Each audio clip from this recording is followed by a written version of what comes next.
할렐루야. 네, 좋은 날입니다. 소리 인사합시다. 사랑합니다. 축복합니다. 잘 오셨습니다. 당신은 하나님의 기쁨이십니다. 할렐루야. 이 시간 함께 예배하는 여러분들은 주님의 자랑이요 주님의 기쁨인 줄 믿습니다. 할렐루야. 하나님께서 이 시간 기뻐하시는 저와 여러분들을 통해서 주님 일을 하기를 원하시고 기뻐하시는데요. 특별히 오늘 말씀의 제목을 같이 한번 고백합시다. 시작. 하나님이 세우신 가정. 아멘. 하나님이 세우신 가정에 대해서 우리 같이 묵상할 수 있기를 원하는데요. 자, 이 땅에 하나님께서 세우신 큰 두 기관이 있습니다. 첫째는 가정이고 둘째는 교회입니다. 물론 국가 나라도 하나님이 세우신 기관임에도 불구하고 그러나 나라의 많은 위정자들은 하나님께서 이 나라를 세우셨다라는 것을 인정하지 않는 경우가 많이 있습니다. 그러나 특별히 우리 가정 믿음의 성도들로 이루어진 가정이든 그렇지 않은 가정이든 하나님께서 가정이라는 귀한 기관을 세워주셨는데요. 여러분이 잘 아는 것처럼 최초의 가정은 어디서 이루어졌어요? 에덴 동산에서 하나님께서 아담을 딱 만들어 놓고 보니까 아담 홀로서는 가정을 이룰 수가 없으니까 돕는 배필로 하와를 만들어 주셨죠. 그 하와를 만들어서 아담에게 이렇게 이끌어가니까 이는 내 뼈 중에 뼈요 살 중에 살이로다 하면서 하와를 사랑하는 그런 관계가 되었죠. 왜 사랑할 수밖에 없었어요? 그것은 아담의 갈빗대를 취하여서 하와를 만들었기 때문이죠. 즉 하와와 아담은 결국 한 놈을 이룰 수밖에 없는 그런 귀한 기관이 되었다. 그래서 가정을 하나님께서 최초로 에덴 동산에서 허락해 주셨어요. 그 가정을 이루면 어때요? 다음에는 대를 이어서 자녀들이 태어나야 되니까 아담과 하와에게도 자녀를 낳을 수 있는 생명의 능력을 이렇게 덧입혀 주신 것이죠. 그렇게 해서 하나님이 가정을 이룰 수 있도록 인도해 주셨다. 전에 여러분들 마찬가지죠. 오늘날에는 가정이라는 단어를 우리가 많이 사용하는데 그런데 너무나 많은 수식어들이 담겨져 있죠. 다문화 가정, 편모 가정, 편부 가정, 다양한 어떤 수식어들이 붙어 있습니다.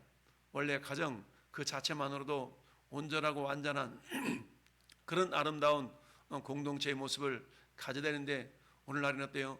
물질 문명이 발전하다 보니까 많은 가정들이 정상적이고도 온전한 모습보다는 왠지 모르게 이렇게 망가져가는 그런 모습을 우리가 보게 됩니다. 그러다 보니까 가정의 개념도 가정, 그럼 보통 부모님이 있고 자녀들이 있어야만이 가정이라는 개념을 이룰 수가 있는데 그렇지 않고 오늘날은 어떻습니까? 자녀를 낳지 않고 그저 결혼을 해서 남편과 아내가 살아가는 그런 가정 또는 어떻습니까? 홀로 가정, 혼자 사는 그런 사람도 가정을 이루고 있죠. 그래서 혼자 사는 사람도 가정을 이루고 있기 때문에 독고 가정, 독고인 다양한 말로 표현을 하고 있습니다. 어찌하든 하나님께서는 이 가정이라는 귀한 기관을 세워주셨는데요. 두 번째 세우신 기관은 따르시다 교회. 그렇습니다. 교회. 그래서 성경은 교회의 머리가 예수님이시다라고 말씀하고 있죠. 저나 여러분들은 비록 자라온 환경이 다르고 가문이 다르다 할지라도 예수 그리스도라는 우리 믿음의 공통 분모를 우리가 믿고 섬기는 아름다운 공동체. 그래서 하나님께서 세우신 특별히 믿음으로 세우신 가정과 그리고 교회가 있다라는 것을 우리가 알 수 있습니다. 그 가운데 특별히 오늘 본문은 하나님께서 세우신 가정에 대한 이야기입니다. 가정에 대한 이야기인데 자, 첫째 우리가 기억할 것은 하나님께서 가정을 세우신 주권자가 되신다. 즉 주인이 되신다는 얘기입니다. 따라합시다. 가정의 주인은 예수님. 우리 어르신들 아버님 세대에 이렇게 우리 어머니들이 특별히 밖에 나가서 자기 남편을 이야기할 때 우리 준양반, 주인양반 이런 얘기를 많이 합니다. 주인양반, 주인양반. 주인양반이라는 건 뭡니까? 자기 남편을 다른 사람들한테 소개할 때에 그렇게 표현하는 것이죠. 우리 집 주인양반, 주인양반 이렇게 얘기합니다. 그렇다고 해서 남편들이 밖에 나가서 우리 주인마님, 주인마님 이러지 않죠.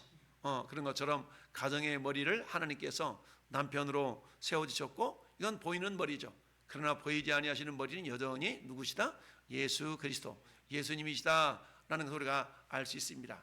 그래서 우리 하나님께서 이 땅에 세우신 두 기관 중에서 먼저 가정이 있고 교회가 있는데, 그러다 보니까 가정의 기초는 누가 되어야 되냐면 예수님이 되셔야 합니다. 따릅시다. 가정의 기초는 예수님.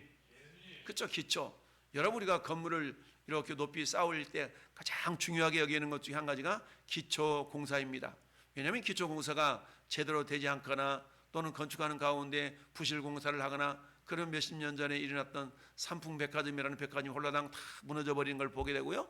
뿐만 아니라 저 둔포에 있었던 어떤 오피스텔이 이렇게 기울어져 가지고 결국은 그 건물을 헐어야 되는 그런 지경에 이르게 됐죠. 이 모든 것은 왜 그래요? 기초가 잘못되어져 있기 때문에 그렇다라는 사실입니다. 우리 가정도 마찬가지입니다.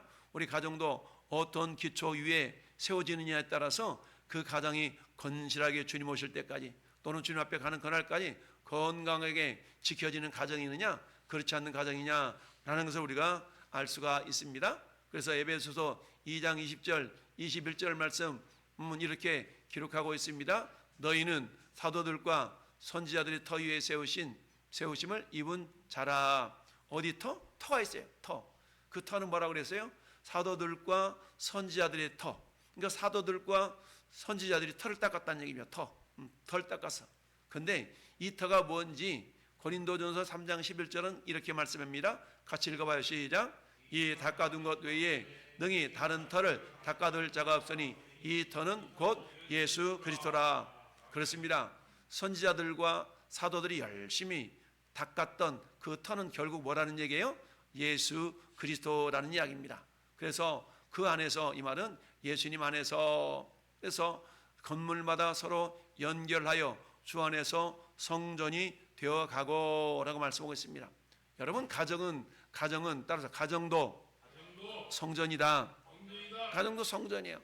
성전이라는 것은 뭡니까? 거룩한 집이라는 의미가 있죠. 거룩할 성자에다가 집전. 그러니까 가정도 거룩한 집이에요. 이 성전의 특징은 뭡니까? 그 성전에는 반드시 우리가 모셔야 될 분이 있는데 그분이 예수님입니다. 따라서 예수님을 제대로 모시는 가정이라야만이 우리 하나님이 기뻐하시는 거룩한 가정, 복된 가정이 될 수가 있다라는 얘기죠. 그래서 오늘 읽어본 시편 127편 1절 같이 읽어볼까요? 시작. 여호와께서 집을 세우지 아니하시면 세우는 자의 수고가 헛되며 여호와께서 성을 지키지 아니하시면 파수꾼의 깨어있음이 헛되도다. 아멘. 여러분, 여호와께서 집을 세우지 아니하시면, 여기서 집이라는 것은 하우스를 말하는 것이 아니라 패밀리, 하우스가 아닙니다. 하우스라는 건 외형적인 건물을 말하는데 이게 아니라 하나님께서 말씀하신 저 집이라는 것은 가정을 말하는 것이죠.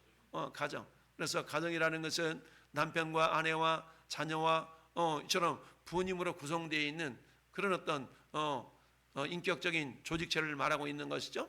그래서 여호와께서 집을 세우지 아니하시면 남녀 간에 서로 사랑해서 연애해서 가정을 세웠다 할지라도 그 가정이 끝까지 정말 우리가 혼인 서약할 때 당신 이 사람을 남편으로 맞이하는데 남편이 아프거나 안 아프거나 부유하거나 가난하거나 이러면서 혼인 서약을 하잖아요. 이 사람을 당신이 남편으로 맞이하겠습니까? 그러면 아내 된 사람이 뭐라고 그래? 네 하고 얘기하죠. 거꾸로 또 물어보지 않습니까? 남편을 향하여서 당신은 이 사람을 아내로 맞이함에 있어서 아프거나 건강하거나 부유하거나 궁핍하거나 어떤 상황 속에서도 이 아내를 끝까지 사랑하고 지키기를 서약합니까? 이렇게 물어보잖아요. 그러면 남편이 싫어요, 못해요 이러지 않잖아요.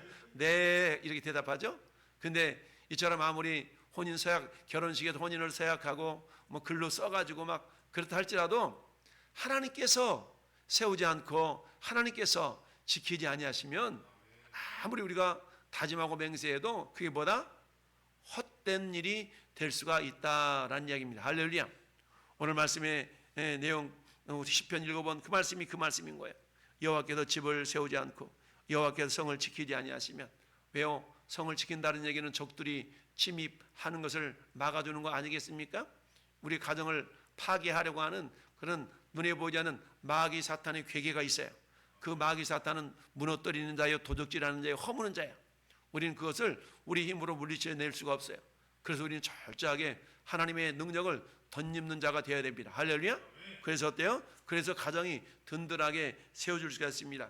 그래서 가장 먼저는 우리가 터가 든든해야 되는데 그 가정의 터 기초는 뭐라고요? 예수님이시다라는 사실입니다. 두 번째는 가정은 그렇다면 예수님이 기초되었다 할지라도 기초만 세우고 이제 내 마음대로 살아가야 되는가? 그렇지 않습니다. 가정은 그리스도 안에서 든든하게 세워질 수가 있다는 사실입니다. 따라합시다. 가정은 그리스도 안에서 든든합니다. 그렇죠? 예수 그리스도라는 기초 위에 세워지는 것뿐만 아니라 또한 모든 가족 구성원 하나하나가 다 예수님 안에서, 이 말은 예수님을 믿는 믿음으로 이 말이에요. 따라서 예수님을 믿는 믿음으로.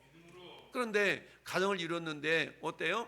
물론 결혼할 때는 목사님이 주례하면서 이 사람도 예수님 믿고 저 사람도 예수님 믿고 열심히 신앙생활을 하겠습니다 라고 고백하며 결혼하는 경우가 많이 있죠. 그러나 막상 결혼하고 보면 어때요? 인간의 마음이라는 것이 그 믿음을 지켜나갈 수 있는 능력이 부족하다 보니까 결혼할 때는 정말 당신만을 따라서 내 신앙생활 잘할게 이렇게 말을 했다 할지라도 그걸 지킬 능력이 없는 겁니다. 그래서 항상 우리가 예수님 안에 있을 수 있는 그런 모습들이 있어야 되는데, 그래서 다윗은 그렇게 고백을 했습니다. 어떻게 고백을 했냐? 이렇게 고백했어요. 따라합시다. 시작. 이르되 여호와는 나의 반석이시요 나의 요새시요 나를 위하여 나를 건지시는 자시요. 아멘. 여러분, 다윗은 왕으로서 이스라엘을 40년 동안 통치를 하며 다스렸는데 그 인생은 굉장히 험난한 인생이었어요. 왕이 되기까지도, 또는 왕이 되어서 굉장히 험난한 삶을 살았어요. 그럼에도 불구하고 끝까지 이 다윗이 하나님 앞에 고백했던 것은 뭐냐? 하나님은 나의 반석이십니다. 하나님 나의 요새십니다. 요새라는 얌전하게 숨을 수 있는 곳이 요새잖아요. 위험을 당할 때마다, 어려운 일을 당할 때마다 다윗은 하나님을 요새 삼아서 하나님께 피하였던 것이죠. 뿐만 아니라 나를 위하여 나를 건지시는 자요. 하나님이 건지신다는 얘기는 구원해 주신다라는 얘기입니다. 이런 믿음을 가졌던 다윗은 이런 믿음을 가졌기 때문에 왕으로서 통치를 잘할 수 있었던 것입니다. 시편 62편 2절에도 오직 하나님만이 나의 반석이시오 나의 구원이시오 나의 요새시니 내가 크게 흔들리지 아니하리로다. 우리는 가정을 이루며 살다가도 어때요? 때로는 여러 가지 어려움 때문에 흔들릴 수가 있어요. 그래서 요새 날이 어때요? 이혼을 하니 마느니, 별거를 하니 마니, 이런 굉장히 그런 어려운 문제들이 발생하죠. 그럴 때마다 어때요? 우리 하나님 안에 거하는 자들은 어때요? 크게 흔들리지 아니하리로다. 다시 원래 상태로 이렇게 회복할 수 있는 그런 능력이 있다라는 얘기입니다. 여러분, 그렇습니다. 저는 여러분들의 가정은 든든하게 예수 그리스도의 기초 안에 이렇게 세워지는 것뿐만 아니라 우리는 어때요? 하나님 안에, 그리스도 안에 있어야 되는데 그리스도 안에 있다라는 얘기는 철저하게 그분을 믿는 믿음 안에서, 그렇다면 내가 하나님을 믿는 믿음, 예수님을 나의 구주로 믿는 믿음, 그 믿음이 있다는 증거가 뭘까요? 그것은 마태복음 7장 24절 같이 읽어봐요. 시작. 그러므로 누구든지 나의 말을 듣고 뭐하는 자는, 행하는 자는 그 집을 반석 위에 지은 지혜로운 사람 같으리니. 여러분, 이처럼 반석 위에 지은 지혜로운 사람은 어때요? 풍랑이 일고 바람이 나도, 바람이 불어도 그 집이 반석 위에 세워졌기 때문에 그 집이 무너지지 않는 겁니다. 가정이 깨어지지 않는다는 얘기입니다. 그래서 어때요? 반석 위에 기초 위에 세워졌다는 얘기는 뭐라고요? 말을 듣고 행하는 자. 따라서 말씀을 순종하는 자, 말씀을 순종하는 가정. 그렇습니다. 말씀을 순종하는 가정은 어떤 요동함 가운데서도 크게 흔들리지 않고 무너지지 않는다라는 얘기입니다. 이처럼 우리가 첫 번째로 우리 가정은 기초가 뭐라고요? 가정의 기초는 예수님이시고 우리는 기초가 되신 예수님 안에서 있을 때 그 가정이 든든할 수가 있다. 그러면 든든한 예수 그리스도 안에 있다는 얘기는 뭐라고 그래요? 예수를 믿는 믿음 안에서라고 그랬는데 그 믿음 안에 있다는 증거가 뭐라고요? 그분의 말씀을 겸손하게 순종하는 것이다 라는 얘기입니다. 이처럼 우리 가정을 세우신 분은 우리 하나님이시다. 그래서 하나님의 주인됨을 주권이라고 말하는데 하나님의 주권이 인정되는 우리 모든 성도들의 가정이 될 수 있기를 바랍니다. 자, 두 번째는 우리가 생각해 볼 것은 참된 안식은 그리스도 안에서만 가능하다라는 사실입니다. 여러분, 오늘 2절 하반절 말씀 보니까 뭐라고 말씀하고 있습니까? 여호와께서 그의 사랑하는 자에게 잠을 주시는도다 라고 말씀하고 있습니다. 여러분, 잠을 준다는 얘기는 마음이 불편하고 힘들고 어려워 보세요. 그러면 잠을 못 자. 밤새도록 뜬 눈으로 지샜다. 이런 말들 하죠? 근데 마음이 평안하고 이러면 어때요? 어떤 상황 속에서도 평안하게 잠을 잘 수 있어요. 이 상태를 우리가 안식이라고 표현할 수 있거든요. 그래서 안식을 주시는 하나님이 안식을 주셔야 돼요. 우리 마음 가운데 염려, 근심, 걱정이 가득 차가지고서는 밤잠을 설치는 거야. 근데 우리 주님 말씀하세요. 너희 모든 염려를 다 주님께 맡겨 버려라. 그럴 때 우리에게 어때요? 참된 안식을 누릴 수가 있는 것이죠. 그래서 안식은 누가 주는 거라고요? 우리 주님이 주시는 겁니다. 예수님은 제자들에게 요한복음 14장 27절에 이렇게 말씀하고 있습니다. 시작. 평안을 너희에게 끼쳐노니 곧 나의 평안을 너희에게 주노라. 내가 너희에게 주는 것은 세상이 주는 것과 같지 아니하니라. 두려워하지도 말라. 그렇습니다. 하나님 우리에게 평안을 주신 분이에요. 근데 하나님 우리에게 주시는 평안이라는 것은 어때요? 세상이 주는 것과 같지 않다는 얘기입니다. 세상이 주는 평안은요, 조건적인 평안이에요. 조건적인. 이러이러게 할 때는 평안해. 근데 요러요러 되지 않을 때는 평안하지 않아. 세상이 주는 평안은 조건적이에요. 근데 하나님 주시는 평안은 하나님 자체가 평안의 근원이시기 때문에 조건적이지 않습니다. 할렐루야. 우리가 하나님을 온전히 내 마음속에 주인으로 삼고 사는 사람들에게는 언제나 내 영혼 평안해, 내 영혼 평안해, 이런 찬양을 부를 수가 있는 줄 믿습니다. 그렇습니다. 그래서 다윗은 시편 4편에서 이렇게 고백했어요. 내가 평안히 눕고 자기도 하리니 이는 나를 안전하게 살게 하시는 이는 오직 여호와시니라. 그 험난한 생활 가운데서도 다윗이 평안하게 눕고 잘 수 있었던 까닭은 왜 그래요? 하나님께서 그를 안전하게 지켜주셨기 때문이다 라고 고백합니다. 할렐루야. 그렇습니다. 그래서 우리는 어때요? 우리는 아무것도 염려하지 말고 오직 모든 일에 구할 것을 감사함으로 하나님께 아뢰일 때 우리가 기도로 우리 문제를 주님께 아뢰면 우리 하나님 우리 마음을 지키셔서 평안하게 하신 줄 믿습니다. 그래서 우리 주님은 이렇게 말씀합니다. 수고하고 무거운 짐진 자들아 다 내게로 오라. 내가 너희를 쉬게 하리라. 할렐루야. 우리 주님 우리의 마음의 영혼이 쉼을 가질 수 있도록 우리에게 은혜를 베풀어 주시는 분이십니다. 그래서 나는 마음이 온유하고 겸손하니 나의 멍에를 메고 내게 배우라. 나의 멍에는 뭘까요? 나의 멍에를 주님의 멍에를 배우라는 얘기는 메고 배우라는 얘기는 주님의 십자가의 그 은혜를 우리가 기억하면서 우리 주님 왜 십자가에 죽으셨을까? 라는 걸 생각하면서 주님을 따라가라라는 얘기입니다. 할렐루야. 왜 십자가는 뭡니까? 우리 모든 죄짐을 다 담당하신 담당의 은혜가 있는 것 아니겠습니까? 그러니까 겸손하니 나의 멍에를 메고 내가 오늘도 주님의 십자가를 붙들어야 되겠구나 라는 것이 우리가 주님의 멍에를 메는 부분이라 할 수 있습니다. 그래서 주님께서 우리에게 주시는 그 은혜와 평안이라는 것은 세상이 주는 것과 같지 아니하다. 할렐루야. 이처럼 우리 하나님은 우리 가정의 기초가 되시고 우리에게 평안을 주시는 분이신데 이 참된 안식이 그리스도 예수 안에서 있는 겁니다. 이걸 한마디로 말하면 따라합시다. 하나님의 은혜. 그렇습니다. 이처럼 예수 그리스도라는 기초 위에 하나님의 은혜가 임하니까 안식을 누릴 수가 있는 거예요. 근데 그 안식이라는 것은 이제 나만 됐어 이게 아니라 그 안식이 이 평안이 우리 자녀들에게 잘 흘러갈 수 있어야 됩니다. 그래서 여호와의 기업인 자녀와 영적 계승이라는 그런 주제를 보면 자녀는 하나님 나라를 위해서 맡겨진 우리에게 보물입니다. 할렐루야. 따라서 자녀는 하나님 나라를 위해 맡겨진 보물. 그렇습니다. 나는 결혼도 안 했어. 자녀가 없어. 여기 보니까 결혼하고 자녀도 없네. 그렇다 할지라도 육신적인 자녀가 없어도 우리는 영적인 자녀를 기를 수가 있는 거야. 할렐루야. 영적인 자녀는 나를 통하여 예수님 믿는 사람은 내 영적인 자녀야. 그러니까 자녀는 육신적인 자녀뿐만 아니라 영적인 자녀까지도 포함하는 겁니다. 그래서 자녀는 하나님 나라를 위해서 맡겨진 보물입니다.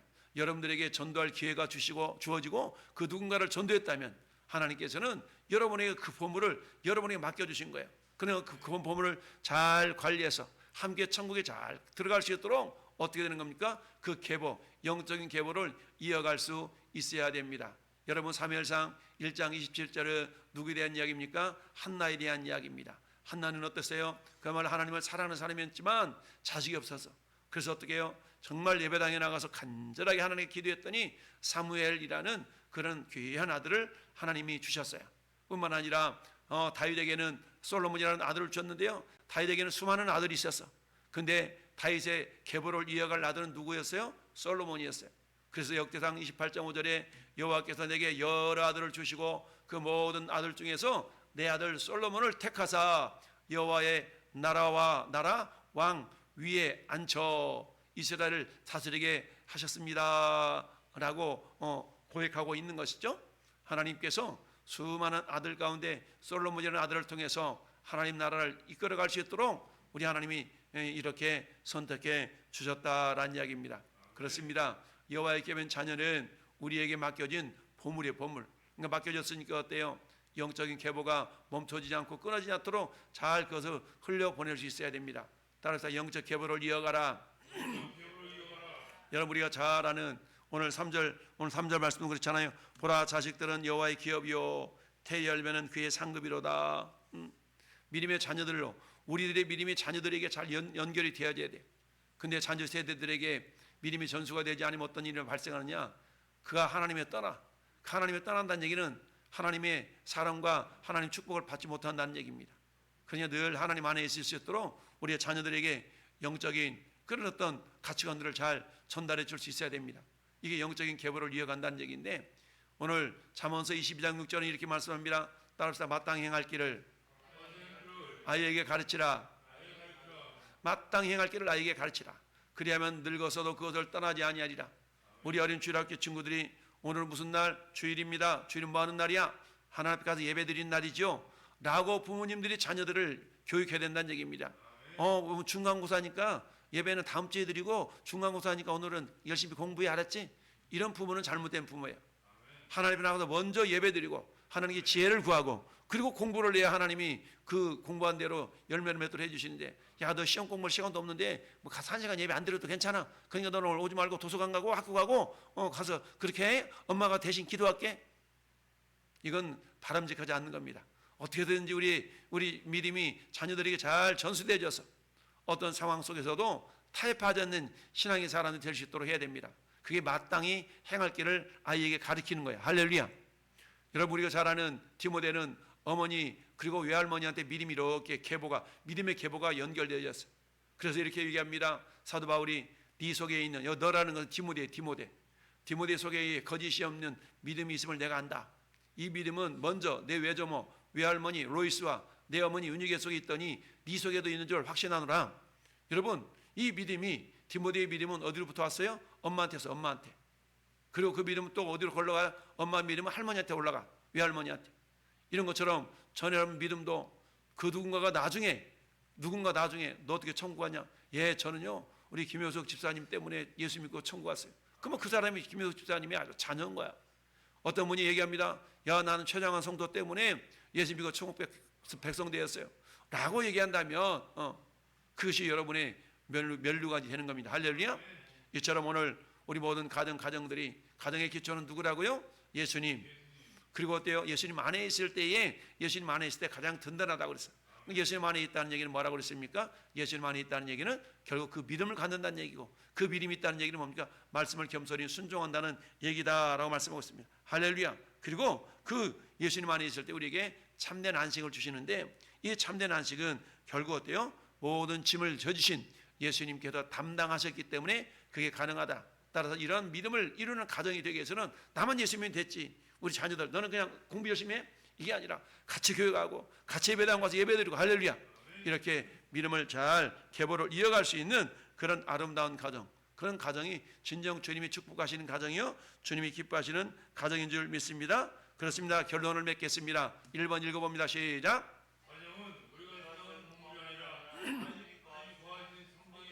그렇습니다. 하나님이 거하시는 성전이 돼야 돼요. 항상 그래서 어때요? 밥을 먹을 때도 기도하고 먹고, 항상 어떤 모임 속에서 가정 모임에서도 기도함으로 시작하고 이럴 수 있어야 돼요. 두 번째 시작. 우리 가정의 기초가 될 때에 수고가 헛되지 않고 안식이 찾아오며 자녀는 복된 열매가 됩니다. 아멘. 그렇습니다. 우리 모든 성도 여러분이요, 나만 예수 믿으면 됐을가 아니라 아직 신앙생활을 하지 못하는 자녀가 있거든 정말 눈물로 씨를 뿌려야 됩니다. 눈물 뿌리 씨를 뿌릴 때 성경 말씀합니다. 기쁨으로 그 단을 가지고 돌아온다고 그랬어요. 그 기쁨의 단이 뭘까요? 자녀들도 함께 우리 하나님 앞에 나와서 예배하는 그런 복된 가정이 된 줄로 믿습니다. 그리스도 예수 안에서 참된 안식과 평안을 누리는 우리 모든 성도들의 가정이 될 수 있기를 예수님의 이름으로 축원합니다. 아멘.